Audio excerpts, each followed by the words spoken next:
Dit is het pleetske dat Corrie de Groot jarenlang als enigste stadsboer van Balzert borken had. Maar in de stal staan al een peri geen kei meer. Want hoe spietiger het zelfs ik vond, de Groot wat ouder en kon het werk net meer aan.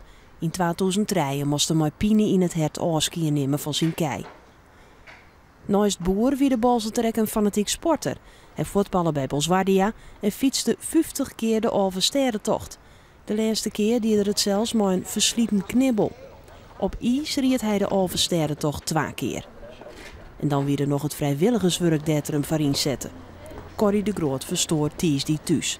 Van een man brachten familie en vrienden hem naar de broer Tjerke om afskiën te nemen.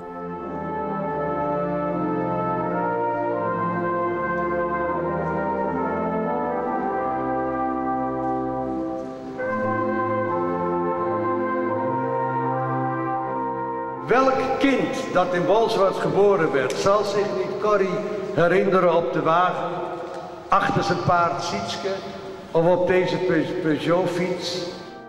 Het werd een bijzondere tjenst, zat de Groot het zelfs onjoen hier. Zijn fiets dat de zoveel kilometers op makken had, stiet bij de kisten, maar ook zijn vee.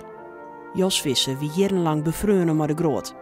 30 jaar geleden ben ik hem gaan helpen met hooien en zo langzamerhand erin gerold. En de laatste jaren was ik eigenlijk zijn steun en toeverlaat op het gebied van de boerderij. En waarom wie hij zo'n bijzondere inwoner van Balzert? Heel betrokken en heel bescheiden eigenlijk. En hij wou overal wel aan meedoen. Na de tjenst volgt er een bijzondere tocht naar het begraafplak. De kisten wordt naar de Heermeelwijn erheen gebracht. Corrie de Groot is 86 jaar geworden.